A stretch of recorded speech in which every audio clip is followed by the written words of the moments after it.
Buen día con todos, los saluda Camila Galo, parte del equipo técnico de PIS Concreto, y el día de hoy nos encontramos en la Universidad Nacional de La Plata con el doctor Raúl Servino. Muchas gracias, doctor Servino, por su tiempo. Para empezar esta entrevista, estamos también en el EMIT. Quisiera consultarle si nos podría ahondar un poco sobre su experiencia, su trayectoria y también la del EMIT para empezar esta entrevista. Bien, muchas gracias. Ante todo, muchas gracias por esta visita hermosa de los amigos de PIS Concreto. Y bueno, les comentaré brevemente. Primero, lo más importante, el EMIT es un laboratorio que tiene más de 70 años, 80 años, más de 80 años en investigación y desarrollo sobre materiales para ingeniería civil. Y es un orgullo para nosotros porque este laboratorio fue pensado para la obra. O sea, estamos inclusive en un edificio que fue hecho exprofeso para atender a todas las demandas y requerimientos de los materiales de obra civil. Así que los cementos que se usaban, los aceros, las cintas de medición, los materiales de los edificios, las baldosas, los caños, todo eso pasaba por este laboratorio. Desde hace unos, capaz que 40 años, incorporó también más profundidad en cuanto a la investigación científica, y en este momento se llama Laboratorio de Entrenamiento Multidisciplinario para la Investigación Tecnológica, y depende de la Comisión de Investigaciones Científicas de la provincia de Buenos Aires, y se dedica a eso, a tareas de investigación y a servicios y desarrollos para la industria. No solamente trabaja sobre hormigón, trabaja sobre otros materiales, hay secciones de geología, de química, de metalurgia, de aceros, bueno, varias. Pero dentro de eso es una área muy fuerte, es la parte del concreto y del cemento. Entonces, en eso el EMIT ha sido pionero en todo el país, y de acá han surgido muchas de las normativas y reglamentos de cálculo. Eso es lo más importante.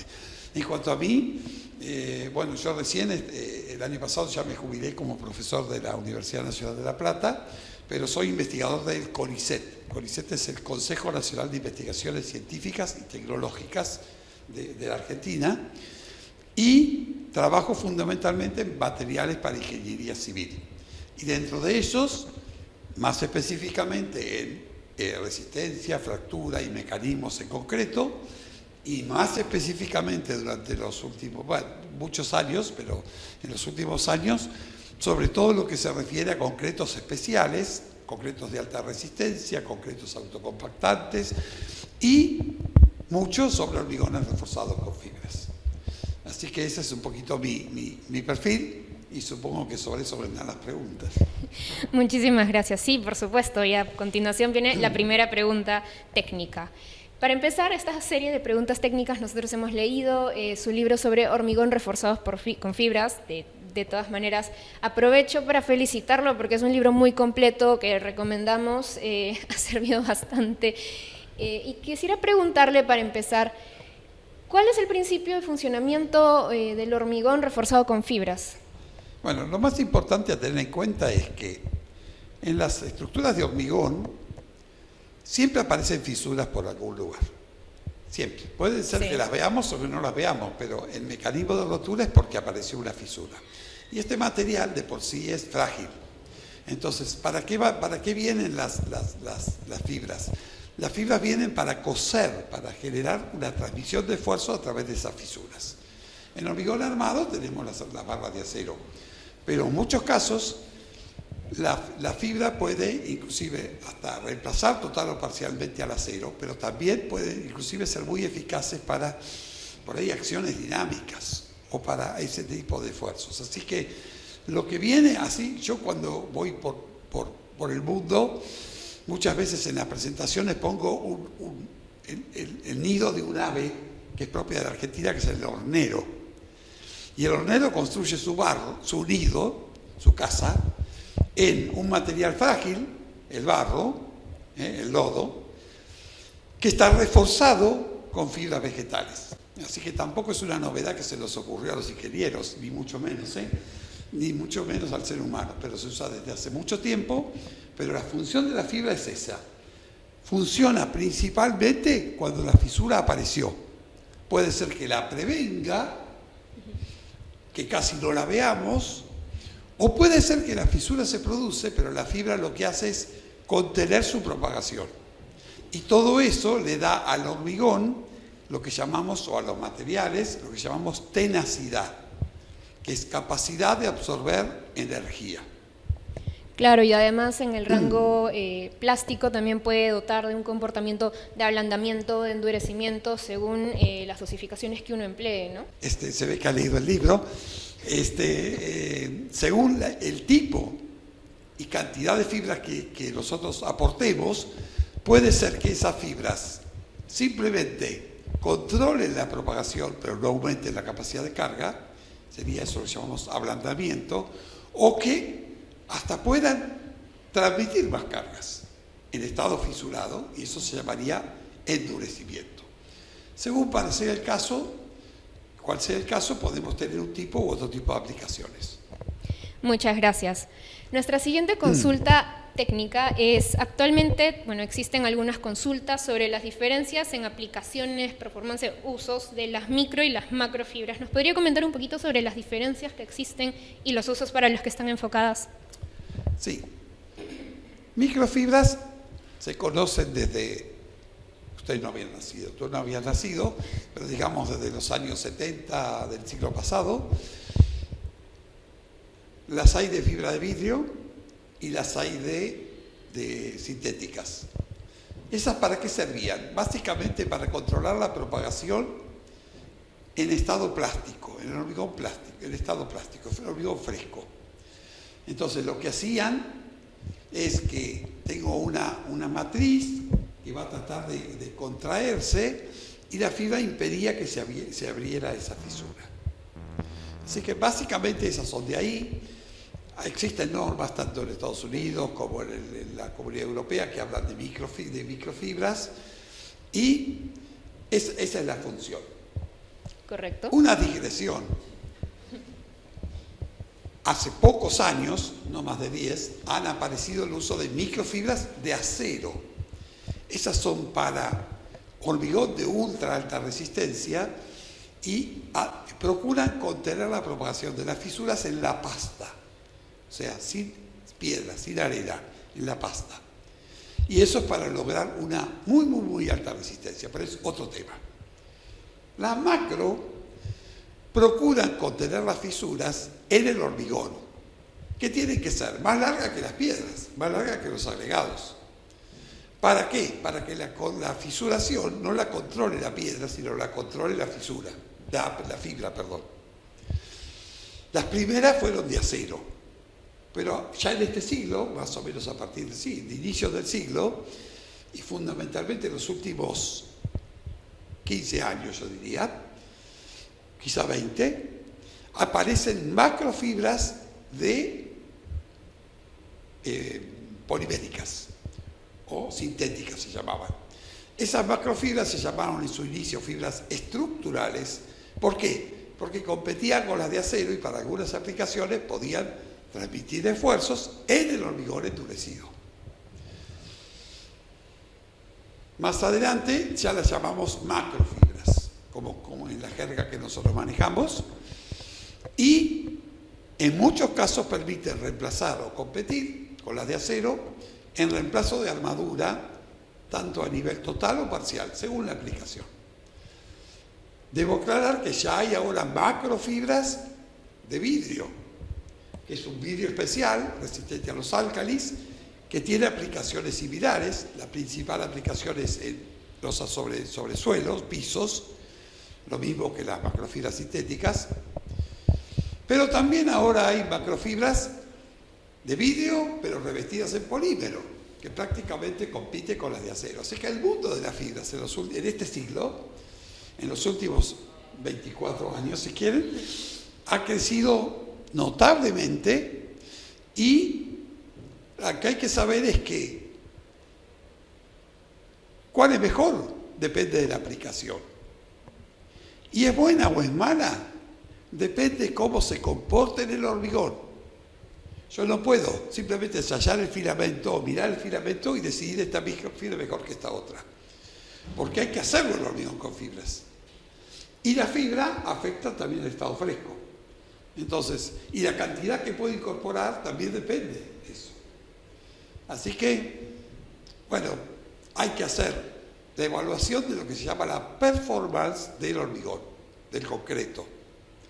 Y ahí ver cómo es, por ejemplo, la respuesta. Lo más usual es en flexión, pero flexión pueden ser vigas o pueden ser losas. La respuesta hasta que aparece la fisura y después de que aparece la fisura. Fundamentalmente después de que aparece la fisura, eso depende mucho del tipo y la cantidad y del contenido de fibras. Y en base a eso se puede diseñar. Bueno. Increíble. Da para hablar mucho, pero bueno. Increíble, increíble. Otra consulta que quería hacerle, bueno, también en el libro mencionan en un capítulo de los iniciales sobre la posibilidad de combinar longitudes de fibras para hacer concretos de alta resistencia. ¿Nos podría ahondar un poquito sobre ello? No, lo que está dicho es que también la fibra puede ser muy efectiva en el caso de alta resistencia. ¿Por qué? Los hormigones de alta resistencia datan más o menos de los 80, 90 del siglo pasado. Seguro que se lograban resistencias 60, 70, 80, 100, 120 megapascales. Ahora, cuando iban a calcular, ¿qué les aparecía?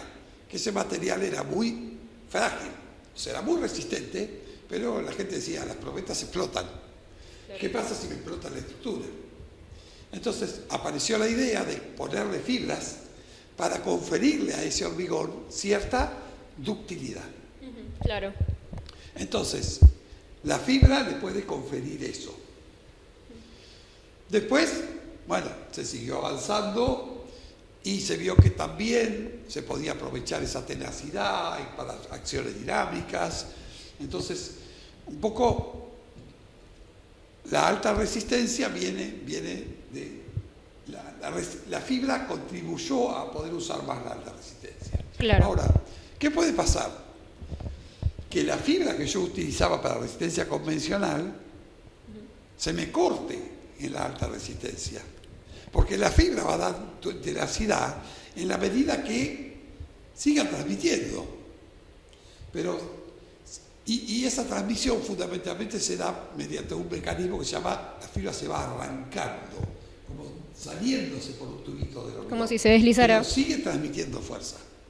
Ahora, si la adherencia es tal, porque aumentó la resistencia de la matriz, que la fibra se me corta súbitamente, se me vuelve de nuevo un poco frágil. Claro. Entonces aparecieron nuevos desarrollos de fibras, tanto fundamentalmente en acero, pero también en las macrofibras sintéticas o de vidrio, para atender a la alta resistencia. Pero también ese es todo otro tema, ¿eh? Excelente, excelente. Bueno, de repente un poco quería preguntarle también cuál es la importancia de normalizar, ¿no? Para poder diseñar, estandarizar los asuntos correspondientes a las fibras para que pueda masificarse su uso en el concreto estructural. Sí, eso es muy importante. Nosotros, en el código que está actualmente en Argentina para construcciones de hormigón, hemos incorporado un capítulo donde por lo menos se mencione al hormigón con fibras y que existe y todo eso, porque durante muchos años sabíamos que la fibra le hace bien al hormigón, que seguro va a tener más resistencia al impacto, más resistencia al control de fisuras, pero a la hora de diseñar, ¿y cuánto le pongo? No sé. Y entonces, ¿cuánto puedo reducir el espesor del pavimento? No sé. Y solo había recomendaciones, por ejemplo, de determinado fabricante.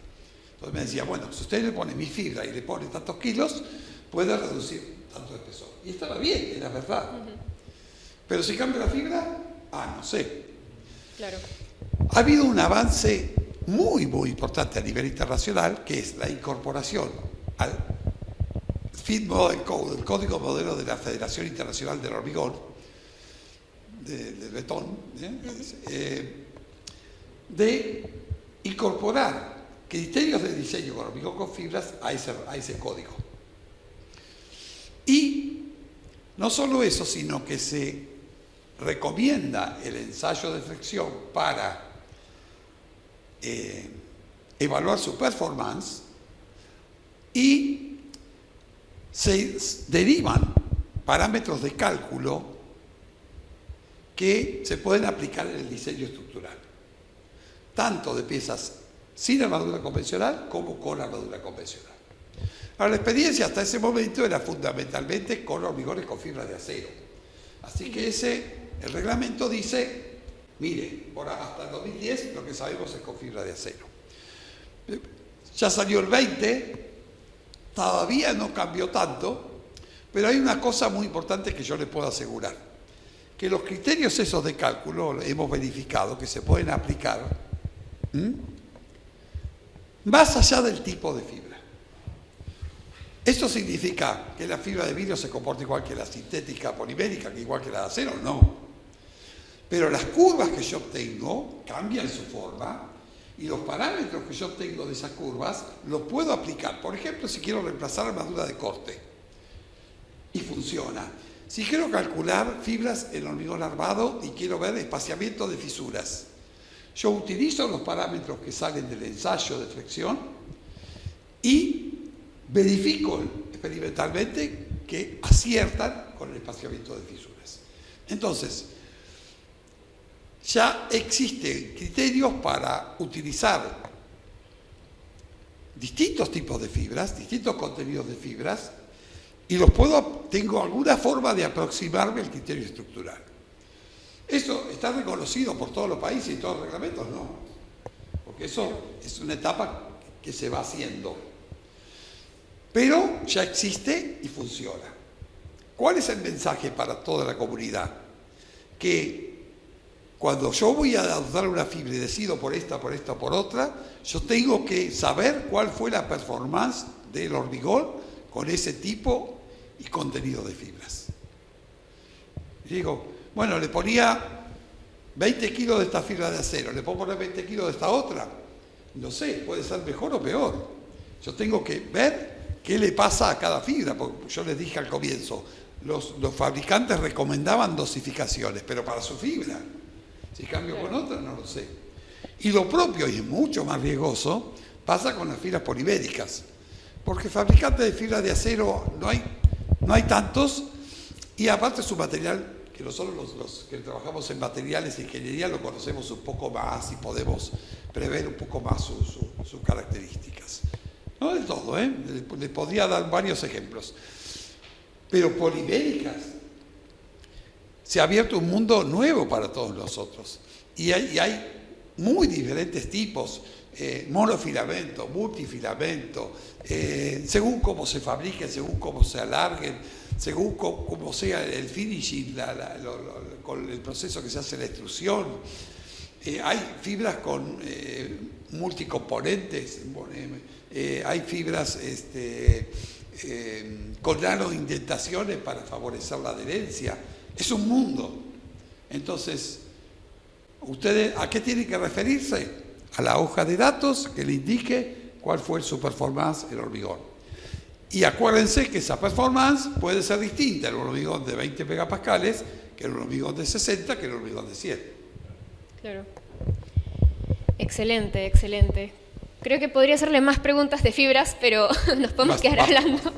Vamos a pasar a otro tema. Yo le quería preguntar, hemos podido revisar que su tesis doctoral estaba asociada a la adherencia entre la pasta y el agregado. ¿Nos podría contar un poco sobre la importancia de evaluar esto, especialmente de repente en concretos especiales?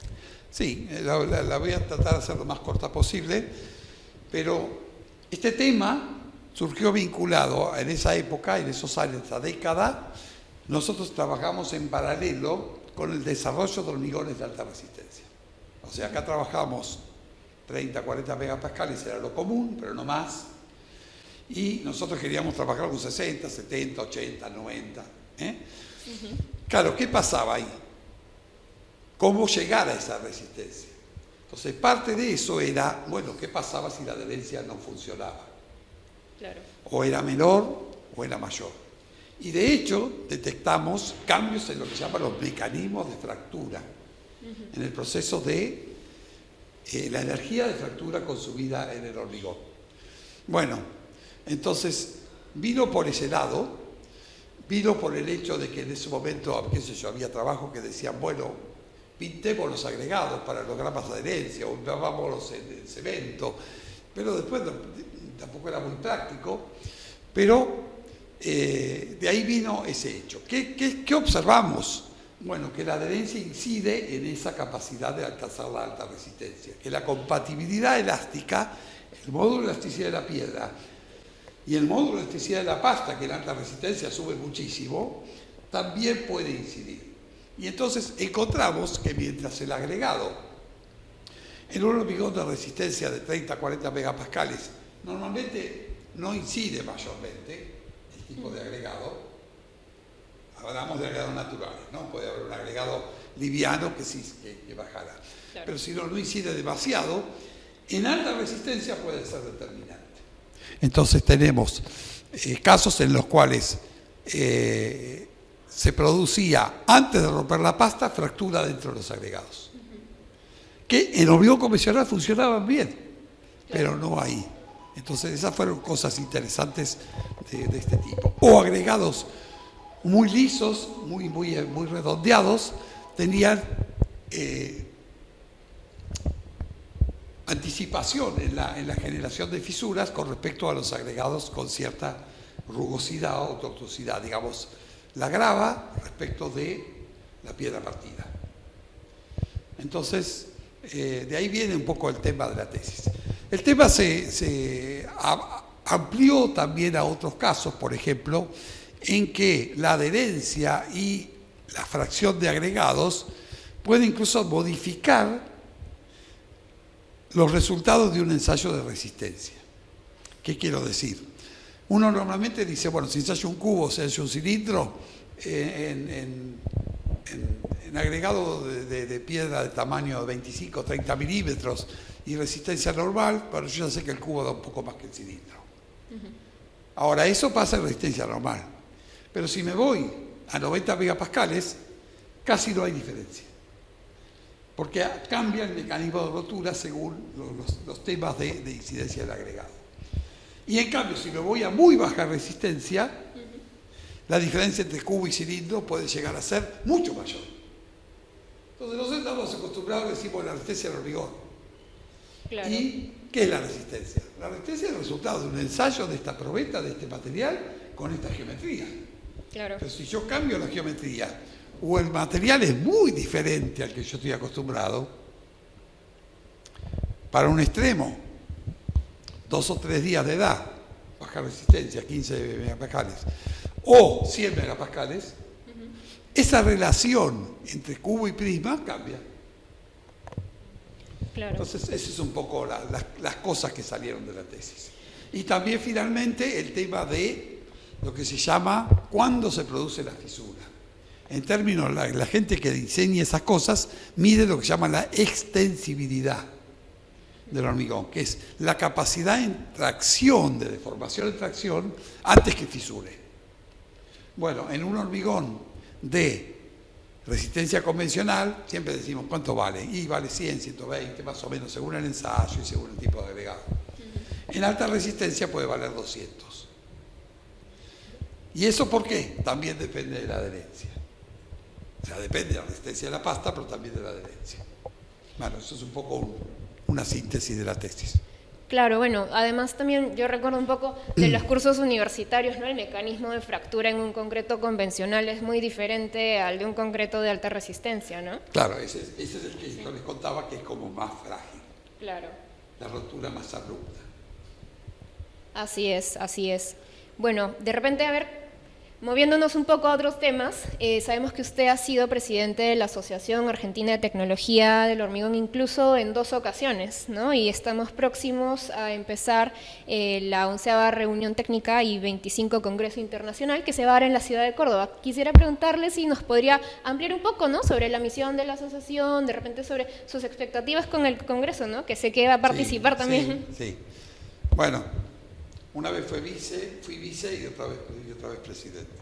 Y bueno, este es el 25 Congreso y 11 reunión técnica, un pequeño roque de detalles, pero no es para corregirte, simplemente decirles que hace más de 25 dobles años, porque usualmente le hacemos cada 2 años, es bienal, se hace un congreso internacional, un congreso de la Asociación Argentina de Tecnología del Hormigón.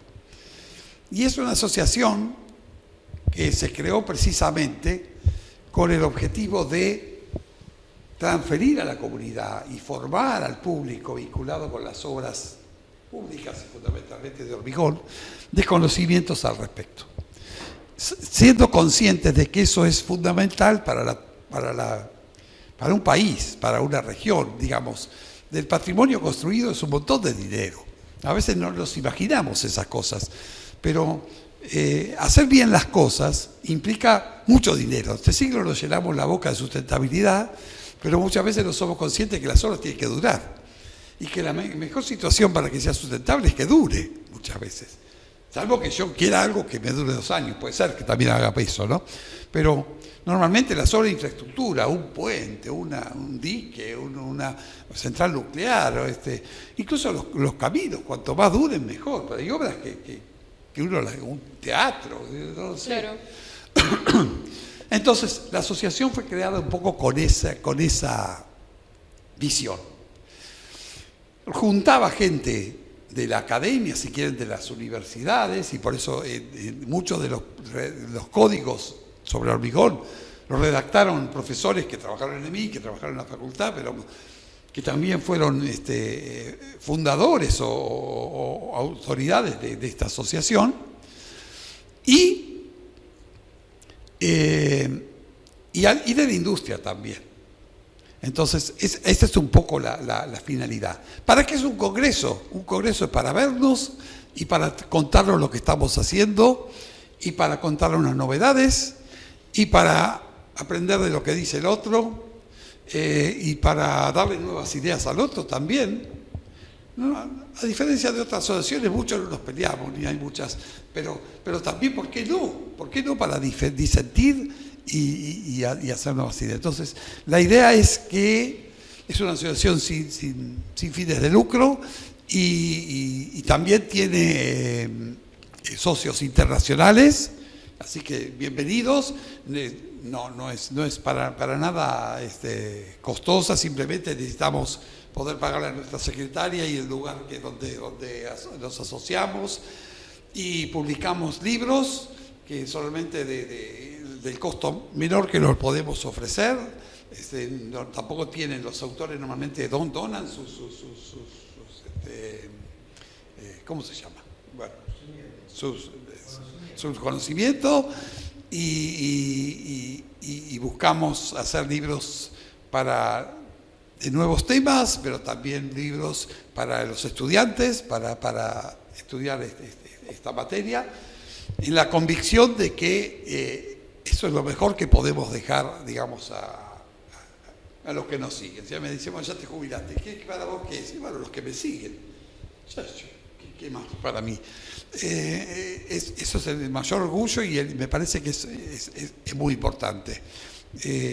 Y aprovecho que estuvimos charlando con PIS también, digamos, yo siento que si bien es una empresa, pero que también dentro de su ideario también es transmitir conocimiento. Yo creo que eso es muy importante. Y yo les decía en la café que tuvimos previo a esta entrevista, que es muy importante, digamos, hacer docencia, y es muy importante que en nuestra especialidad la gente haga las cosas, se anime a hacer nuevas cosas, pero no menos importante, que aunque sea la cosa de siempre, hacerlas bien. Porque si no, después nos dicen que el hormigón es malo y que no funcionó. Pero muchas veces nos puede pasar eso, y sin querer volver al tema de fibras, pero también a veces a mí me dicen, bueno, le pongo fibras. Sí, pero mirá, la fibra no es mágica. Si tu hormigón es malo, el hormigón con fibra va a ser malo. No gastes dinero en poner fibras a un hormigón malo. Entonces, todos los conocimientos, todas las cosas que ustedes ya saben, digamos que hay que mezclar bien, que hay que controlar el material, que el hormigón hay que curarlo, que hay que considerar sobre todo, ¿no? Todas esas cosas de siempre. Hay que reforzarlas, y por eso la asociación también da cursos y ese tipo de docencia. Así que bueno, los invito a esta reunión y a contactarse.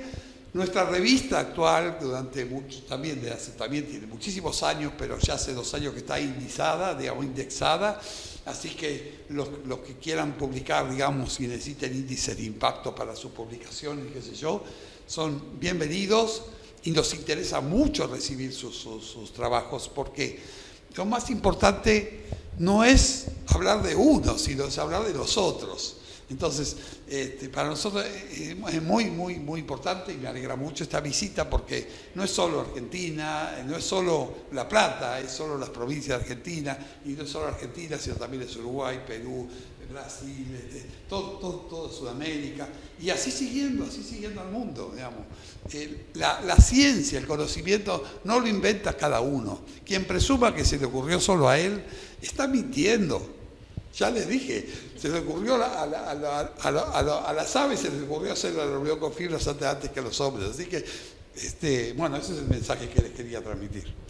Muchas gracias, felicitarlos también a usted, también a la asociación, ¿no?, por esta loable labor. Gracias por recibirnos en el EMIT. Y bueno, de repente, para ir culminando esta entrevista, me gustaría preguntar, PIS concreto también tiene esta misión con la difusión del conocimiento, al igual que ustedes, y hemos podido recorrer distintas instancias, ¿no?, del laboratorio, donde hacen distintas investigaciones. ¿Qué mensaje le gustaría dar a los jóvenes que están interesados en incursionar en la investigación aplicada? Sí, bueno, el primer mensaje es, sea aplicada o no sea aplicada, sean profesionales, un poco lo que dije antes, ¿no? Digamos, hagamos las cosas bien lo mejor posible, porque eso es lo mejor que podemos dejar para después. Pero quienes quieren específicamente estar en investigación, especialmente a los que son jóvenes, les diría, antes que las vidas se les complique, cuando todavía son jóvenes y no tienen demasiados compromisos, ese es el momento de estudiar un poquito más. Ustedes se recibieron ahora, pero se están por recibir, estudien y traten de entender lo que hacen, no repitan. No se confíen por lo que diga Google o lo que diga YouTube, sino que traten de entender y saber. Y a los profesores, exprímanlos. Si ustedes les preguntan, les van a pasar los conocimientos. Si ustedes simplemente están apáticos, el profesor, bueno, también puede estar cansado ese día, ¿no? Pero si ustedes lo entusiasman y lo desafían, le van a poder sacar. O sea, depende de ustedes también eso. A los que ya se están por recibir o se recibieron, bueno, hoy por hoy, si quieren, no sé, ser un profesor universitario, tendrán que doctorarse, o por lo menos hacer una maestría, o aprender a elaborar un poco más y a ser un poco más independientes. Así que vean en su país, vean en otros países. Si quieren venir acá, el hacer el doctorado aquí en Argentina es gratuito, hay que tener financiación para vivir uno, pero quiero decir, no es que tengan que pagar una matrícula onerosa, para nada. Y es una buena etapa de que uno aprende. A veces me dicen, bueno, pero no cobro tanto como en la empresa. Pero es que te están pagando para estudiar. No te están pagando simplemente solo para tu trabajo. Y aparte puedes hacer un aporte. Obviamente te tiene que gustar estudiar y te tiene que gustar el desafío de hacer cosas originales y no es que simplemente es venir, hay que poner esfuerzo. Pero a los que nos apasiona la investigación es algo fantástico, porque aparte les digo, todos los días tienes un nuevo desafío, todos los días tengo un nuevo desafío. Viene alguien y me dice, quiero analizar esto, y yo digo, bueno, pero nunca lo hice, ¿cómo lo hago? ¿Cómo lo pienso? Entonces tratar de sacar el baúl de uno, con qué podría hacerse y cómo hacerse y qué estoy midiendo y qué significa esto. Y todos estos nuevos temas tienen esa característica, que la mayoría de las veces no se repite. Tenés que inventar algo. Y eso es muy motivador. Yo creo que eso es más o menos el mensaje. Si les gusta, es fantástico. Y por supuesto están invitados. Muchas gracias por su mensaje, y antes de culminar le gustaría mandar saludos a todas las personas que nos están viendo alrededor del mundo en nuestro canal de YouTube. Por supuesto. Un saludo para todos. Me ha sido un gusto esta entrevista. Me pido disculpas por mi voz, que está bastante afectada, pero bueno, y por supuesto pueden tomar podrán pasar ahí mi correo electrónico si desean comunicarse, si tienen preguntas. Ya les reitero, parte de nuestra función es esto, tratar de transferir conocimientos y tratar también de aprender de ustedes, porque cada vez que ustedes me hacen una pregunta, me están haciendo un desafío. Y yo muchas veces le digo, y a veces le he dado cursos para la industria o para cosas por el estilo, y hay gente que está todo el día en la planta hormigonera y que despacha hormigón, y les digo, miren, yo sé del material, pero de cómo se despacha hormigón, seguro ustedes saben más que yo. Porque la vida es así, no piensen que la vida es otra cosa. Nunca piensen que ustedes saben más que otros. Y nunca piensen que ustedes no saben nada. Cualquiera de los dos extremos está muy mal, Así que bueno, eso también se los doy como mensaje para chicos y a veces para los grandes también. Muchísimas gracias por su tiempo y bueno, ha sido un gusto poder visitarlo y hasta la próxima.